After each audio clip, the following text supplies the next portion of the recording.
but my Aunt Lena was Meshugala Dover. She was absolutely Driven woman. driven. And I guess she knocked on doors we never heard of before, relatives, distant relatives, whatever, and schlepped together the bond and finally sent us affidavits. Now we had problems in Vienna. First of all, we needed passports to get out, and we needed to get exit permission Mm-hmm. and all that. And This is then- what year again? 1940. Mm-hmm. Late 39, early 40s. When was the Early war, when was the 40s. war declared? The war was 1939. So the war is on. Yeah. The war is on, and you're With trying to get Poland. out with Poland. Yeah. Vienna, Poland, Austria, Poland, England, France. Austria is part of the German Empire now, Mm-hmm. and your family has a chutzpah and trying to leave Mm-hmm. during all this. Mm-hmm. Okay, so what happens?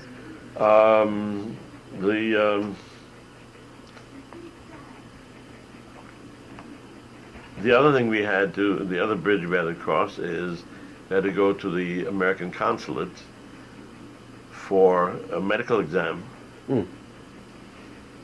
because we were concerned about people bringing in disease. Tuberculosis, Vienna. Now the eye disease particularly, we were very concerned, trachoma, whatever it was. And I remember we made up, they had to read eye charts.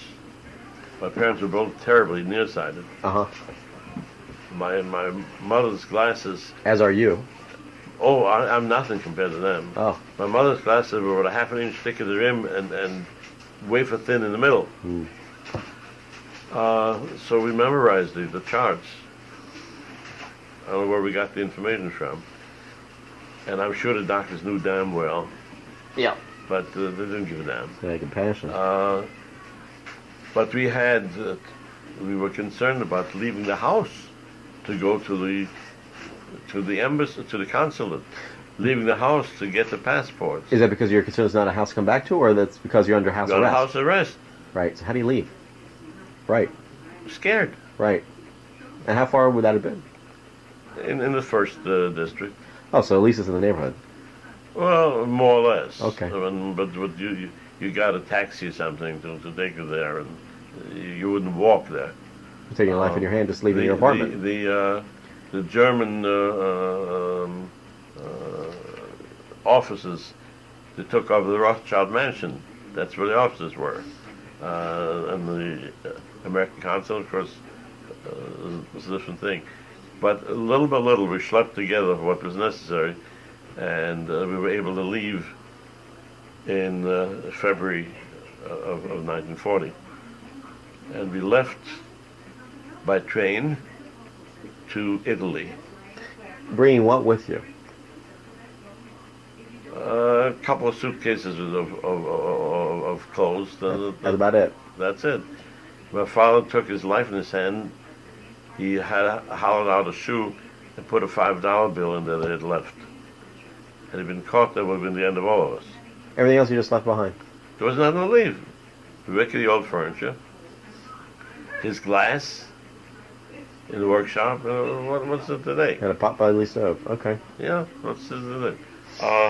And you couldn't sell the stuff. Who were you going to sell it to? Who would buy it? And so we left by... I'm sorry, it just occurs to me. Did you folks pay rent Sure. during the war also? What do you think? We lived there for free? Exactly. Where's that? That's life savings. Whatever, yeah. It's just I don't know how my fascinating. parents managed. It's really quite extraordinary. I don't know how they managed. Okay, it's really unbelievable. 2 years without working. Exactly, I don't know. All right, so you make it out. So you're taking the train. You're leaving Took the train to Italy. from Vienna to From Italy. Vienna. Wow, that's a long train ride. To Trieste. I don't know what Trieste is now, if it's still Italy or not. I think it is. I think it That is. was Italy. And there we were to take the ship to the United States. That would be the Saturnia. That would be SS Saturnia, which later became a troop ship for America, and which was the last journey she made out of Italy before Italy entered the war. Really unbelievable. Unbelievable. As far as I know, it was the last journey. And Traveled as in what, steerage class? probably third class. Third class. I know it's called. I'll tell you, compared to how people lived before, this was Gan Eden, this Yeah, sure. third class. I mean, we weren't we weren't squeezed together in the hold with thousands or hundreds of other people, like say the slave ships were. So. Right. We had a cabin for the three of us, And meanwhile, you're on your way and to we freedom. had meals, good meals, kosher meals, Kosher meals. yeah, challahs and Shabbos, you know. Really? And we were served. I remember we stopped probably in Greece or something along the way, and people brought aboard not cantaloups, grapefruits. We'd never seen grapefruits before. There wasn't. We thought these are awful large, big, Lemons, is it? lemons. We were going to bring them to America. You know. Wow, wait till I see this. Yeah. No, the voyage was good. Do you remember there being other Jewish people? Because The whole ship was Jews. I didn't know that. Is that right? Basically, it's a refugee ship. Yeah. Yeah. Although maybe in the first class, something may have been some other passengers. Everybody making their way to freedom. Yeah. No. Were you aware at that point that ships had been turned back? No.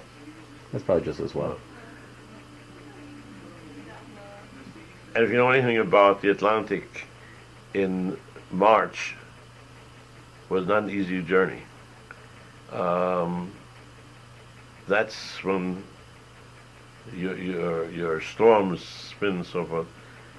This was not a canoe. This was a 30,000-ton ship or something.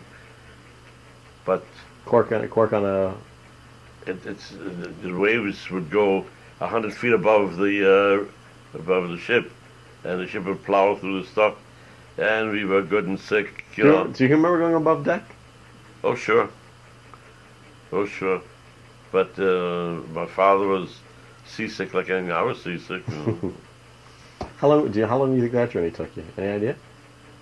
How long run? Across the Atlantic. Any idea how long that took you? Probably a week or so. I don't know. And there were stops along the way. Trieste, by the way, we didn't have the ship immediately when we got there. We probably spent 3 or 4 days waiting for the ship. And I was on Machai. Yeah? Oh, yeah. I never liked coffee except for the Trieste coffee. It was delicious, the aroma and the rolls. Yeah, everything tastes better when you're free. Oh, yeah. You, I remember after being deprived for 2 years. Sure. It's unbelievable. So, you make it across the Atlantic. Mm-hmm. You pull into New York Harbor. Mm-hmm. Make a left past the Statue of Liberty. Who knows? You remember seeing it? Do you remember seeing it? There's much talk that everybody talks about it. I have no recollection of You the don't? Statue of Liberty. And if I had seen it, it meant absolutely nothing to me. And, but a pit stop at Ellis Island. Sure. We spent probably a week or so there in Ellis Island. Again, the examined, medical examination and so forth. And there may have been some complications, I don't remember what. So we weren't discharged immediately. So you stayed there for a bit. We stayed up probably about a week or so. And then you dock. Mm-hmm. You remember anybody waiting for you there on the other side? Oh, sure. They were there. They were there to greet you when you came over. Oh, yeah. But we couldn't go with them. I understand that. Not until you were released from Ellis Island. Yeah. Then we went to my aunt's apartment In the Bronx. In the Bronx, and she had 3 more customers for that 1-bedroom apartment. So who's living there now at this point?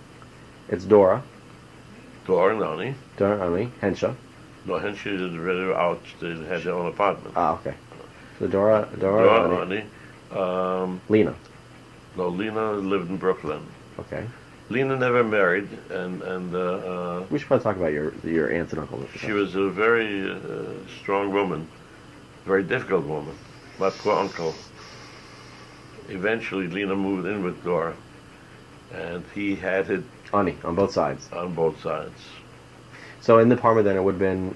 It would have been my parents, me, honey, Dora, and my sister. One bedroom. Yeah, that's cozy. That's cozy. How long did that arrangement last? Probably till late summer, early fall, because in the fall, I know we were living on Basket Avenue in the Bronx, and my aunt had enrolled me at the Salanta Yeshiva in the Bronx, so we were already out of her apartment. Whether we went out, left in August or September, I don't know. So how old would you have been at this point when you came over? How old was I? Yeah, when you came over? I was 12. This was 1940. I was born 1928. And this must have been in March by the time we got here or something. And I was enrolled in a public school near my aunt's apartment, where I attended until the end of that semester. Then in the fall, transferred to Salanta Yeshiva. I didn't know a word of English. Not a single word. Didn't know yes or no. Nothing. Obviously, my parents didn't either. You spoke what? Yiddish? Yiddish or German. I was probably about the height of this table. I was never any great giant, and the years of not having adequate food and so forth didn't help any. So I was very small, and so when my aunt enrolled me in the public school, they put me in first grade, along with the other first graders. 12-year-old boy. Yeah. First grade. Yeah. Well, they knew a hell of a lot more than me because they spoke English. I have told this story many times. I've had a lot of teachers in my life. I can't remember too many of them. But I'll never forget the name of my first grade teacher with whom I spent one day.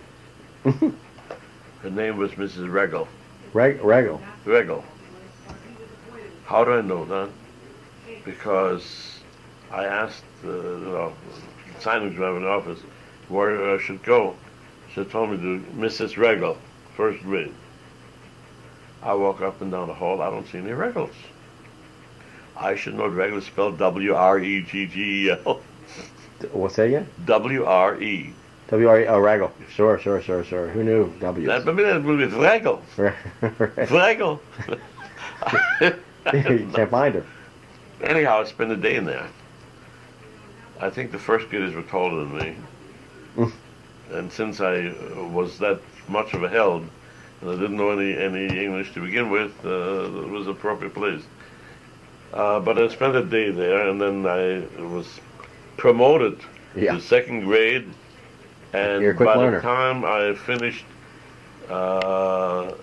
in June, I was probably at fourth grade.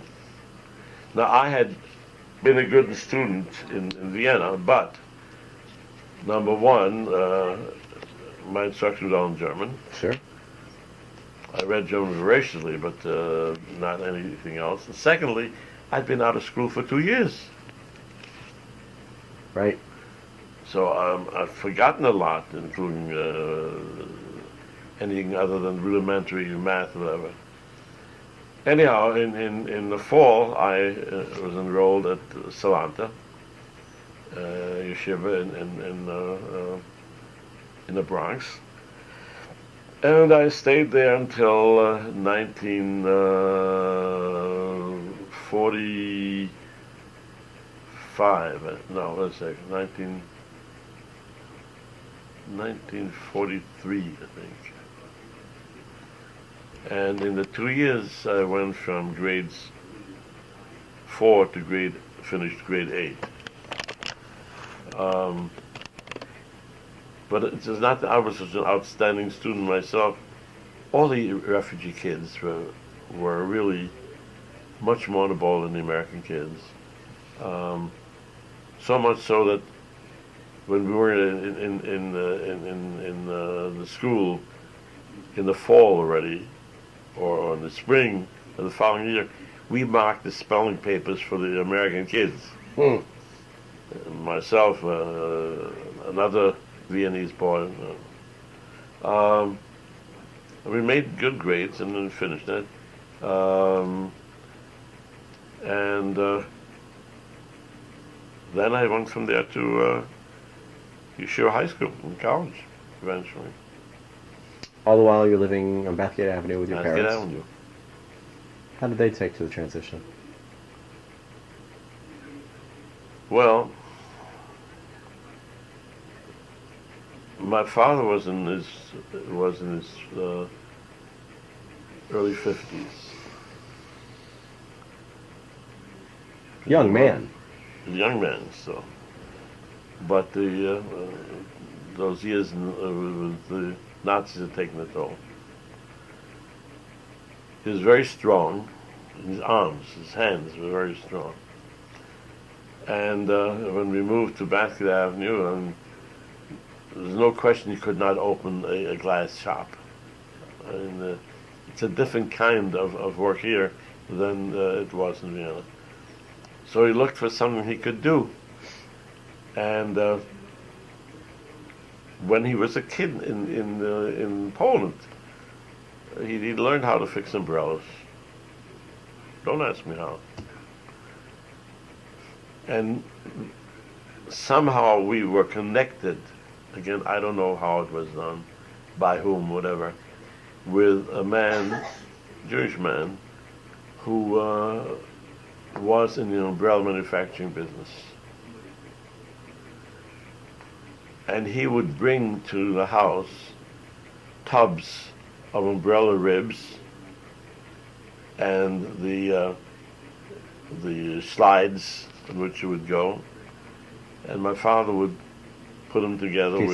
Assemble them, and he got so much per hundred or whatever. So he wasn't just reconditioning old umbrellas. He was actually manufacturing. He was a one-man sweatshop. He was a one-man sweatshop. He was putting together the frames. Now, he didn't put in the sticks. He didn't put on the cloth. All he assembled was the frame. I did my share of them too. No problem with that. There's it's an umbrella. Spring. There's a thing on top that the spokes fit into, and there's a slide, and so he got the wires pre-cut for the size that was required, and he got the slides and the things, and he would put together. I think he got whatever it was per dozen. Okay. Put them together.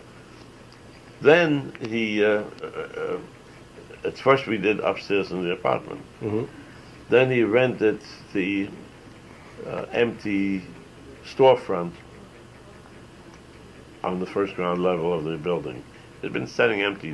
I don't know how much rent he paid, but for the landlord it was found money, and for him it was a place to.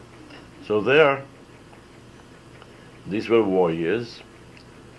Metal was very scarce, very expensive. People, even when we were making new umbrellas, sometimes would use recycled because they couldn't get the metal. So I'd go on the street after a rain or something. I'd pick up discarded umbrellas. People threw away umbrellas because they broke or something. And I'd bring them home, and we'd open it up. And if they were salvageable, I'd remove the rib or two or three that were broken and replace them, and sew it up again. And we had an umbrella, and we'd sell them for $3, $4. It cost us nothing. Then eventually my father bought new covers, the cloth. And so that cost something ready. And we reconditioned, including new covers, and because the old may have been torn, whatever have you. And we sold for a few bucks. Today, you go into any store and buy two for $5, and you just press the button and they open up automatically. Right. In those days, Yeah. You couldn't. Today you couldn't do it. No. No, Because they're disposable now. yeah. I might go to a number of stores, luggage stores that were in the neighborhood, and I'd say, if you put a sign on your door that you fix umbrellas, we'll come once a week and whatever and pick them up and fix them and share it. We'll charge you $1.50. You can charge $2.50. Right. You make a profit. Yeah. So we had a few stores that we got this together from, and that's how my father schlepped together the money on which we lived. It's amazing. It's amazing. Again, it's amazing if that's enough to make a parnasa from.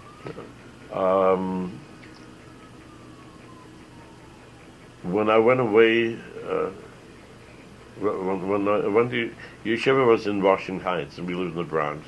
Mm-hmm. You're not talking high school. High school and college. Mm-hmm, mm-hmm. Both. I'd need $1 a day for a bus fare and to buy lunch or something. So that was always provided. There was never any problem with that. My father never questioned it, never. I'm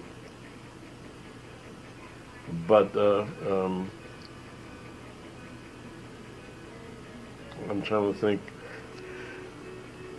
Do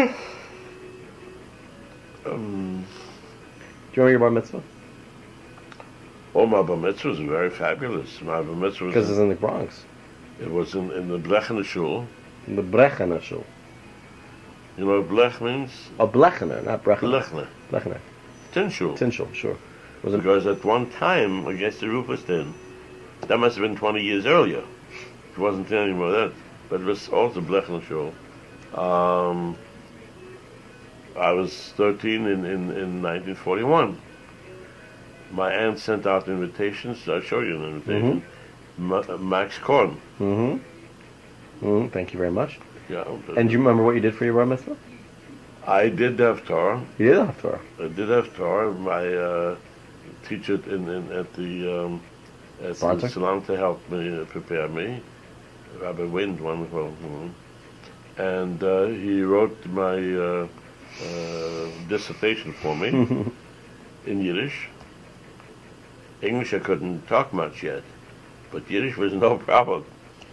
And so I did had my mafter, and then I did a Dvar Torah, and people came up afterwards to my father to congratulate him on how well I spoke in Yiddish. I mean, it's a wonderful thing. Who can speak Yiddish like that? That's high Yiddish. That's great. They should know Yiddish. I could speak. Yeah, English, forget it. I lost my train of thought in the middle of the thing, but I recovered. Shabbos bar mitzvah. It said somewhere, the Chachamim said, and I forgot what the Chachamim said. Hopefully they remember. No, she said, haben gesagt the Chachamim, haben sie so gesagt. What does that mean? They said this, and they said in this such. They said this and that. I had thought I remember what they said. Fill some dead air. They never caught that. They never did caught it. No. Boy, it'd be nice. But how good my Yiddish was. It'd be nice if you had that speech today. That'd be a find. My Yiddish was wonderful. That'd be a find. Family came in for it? There's a Shabbos bar mitzvah. No one's traveling. Shabbos bar mitzvah. I don't know about family coming. Yeah, probably my aunt's and uncle over there. Probably. Kiddush? You remember Kiddush? Anymore. A little Kiddush, there's nothing special. I mean, not the lavish affairs that have these days. Now, at this point, again, it's your parents and you living in Bathgate Avenue. Mm-hmm. Where's Molly and where's Molly at this point? Is she with you? With us. She is with you. Yeah. All right. Hesh is still in Europe until Jonas in 1945. He bummed around Europe, I think, for a year after the war. So all this is going. You're having a bar mitzvah. He's in Auschwitz. Well, yeah, sure. He didn't know. He didn't know where he was at that point. Oh, sure. When Leo's in Holland, Leo's in England. When did you get brought together with Hesh? Hesh came to the States, I think, 45. Do you remember how that was? Again, Very unusual kid. He didn't learn any trades in Auschwitz. I mean, he couldn't make a living from wrapping wires. Right. Came to the States, didn't have a trade. His education was limited to what he learned before he went into the concentration camp. Right. He's right. He's older and he's got no education. Right. But he's a very bright, very astute young man. And enrolled in the Ort school. You know what Ort is? Technical school. Yeah. Jewish technical school. Was made especially for refugees to learn a trade. Ort is still around. I don't know. Yes. I don't know who they educate today, but they're still around. And he learned how to repair phonographs at Ort. And then he found a job in New York. GE, no? Pardon? This was General Electric, wasn't it? I don't remember It was who it before was. General Electric. Eventually ended up with who the big radios. RCA, no? I don't know. But anyhow, Yeah. he took the job and repaired phonographs. I'm sure he also overpromised what he knew. All right. And this was a time when electronic instruments first came on the scene.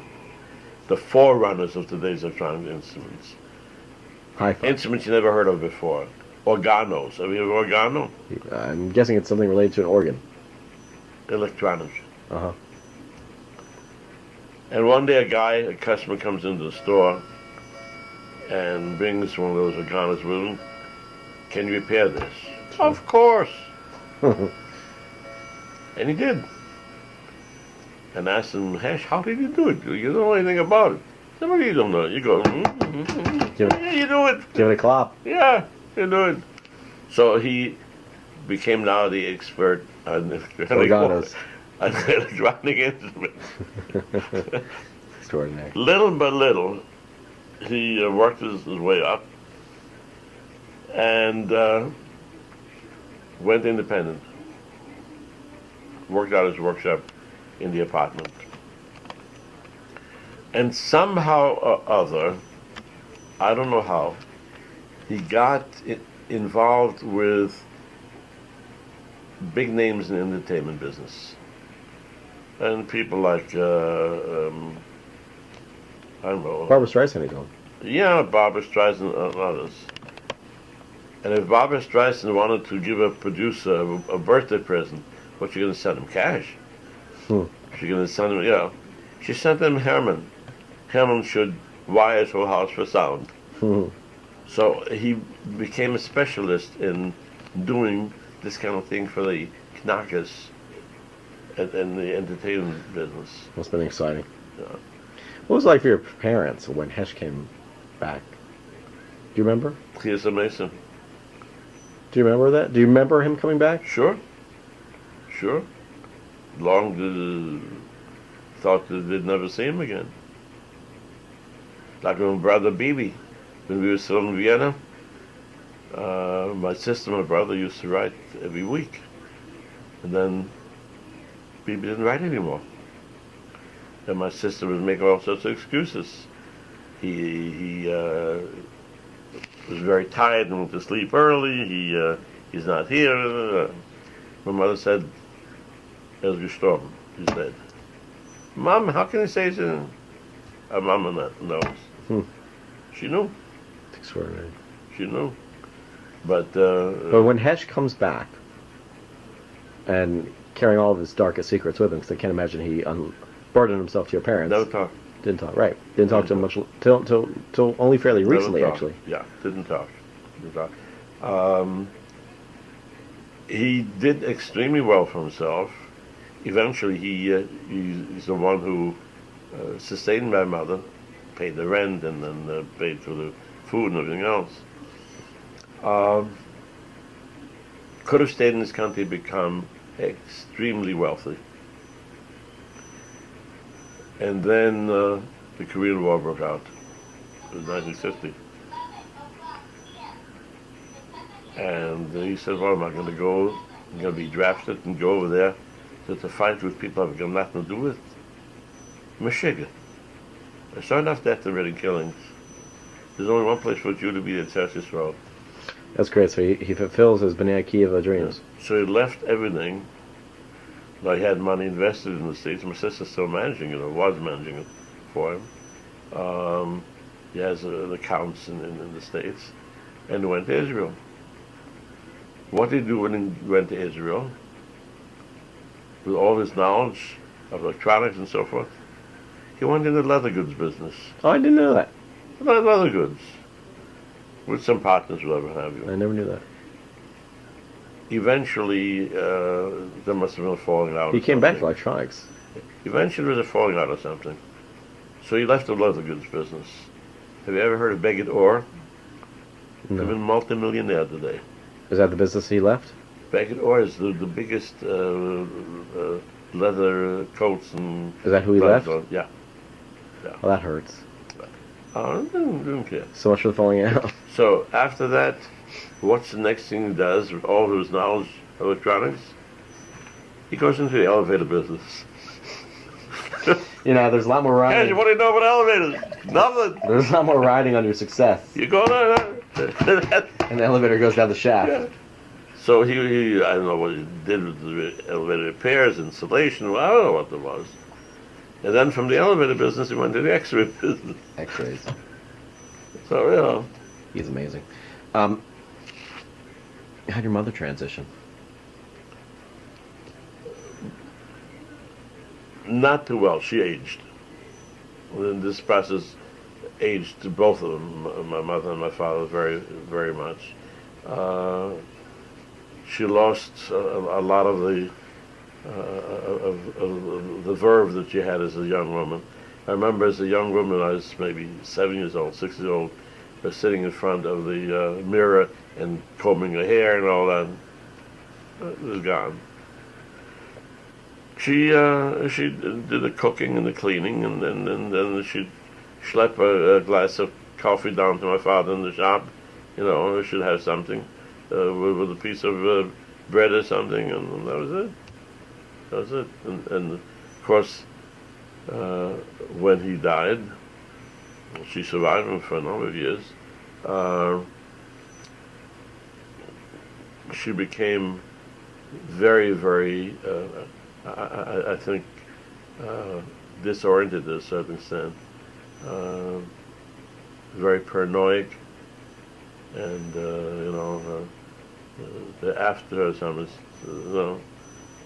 they.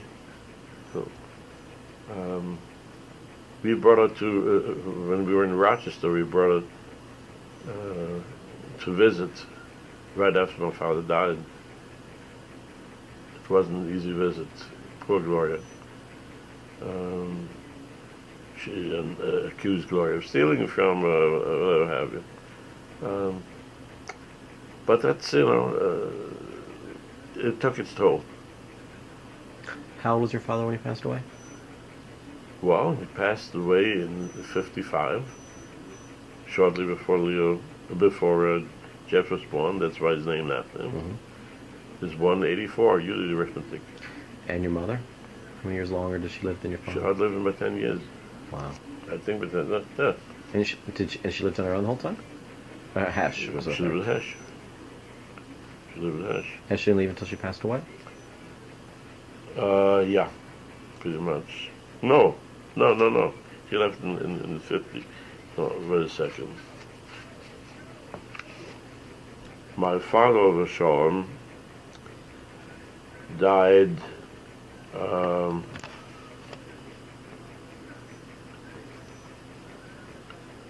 on September 29th of 55. And my mother died on March 27th of 61. So she outlived him by 6 years. Something like 6 years. He died Erev Sukkot. No, died the day before Erev Sukkot. The funeral was Erev Sukkot. And so we didn't have any Shiva. Yom Tov took away Shiva. My mother died shortly after Tisha B'Av, and her funeral was on Chamishasa B'Av, and the rabbi made the hesped and mentioned that Chamishos of used to be a great Tu B'Av. That was a love holiday. a great holiday, Tu B'Av. It was Tu B'Av and Yom Kippur. They said were the day. a the beautiful days. great Jewish holiday, Look at that. a great joyous holiday. Their funerals on Tu B'Av. Shouldn't pass away to your funerals on Tu B'Av. That's right. Dad, we're going to stop here. We've been talking for 2 hours, and the tape is running to an end, and we'll pick up, hopefully, God be willing, tomorrow. What's more to talk about? Oh, there's much more to talk about tomorrow.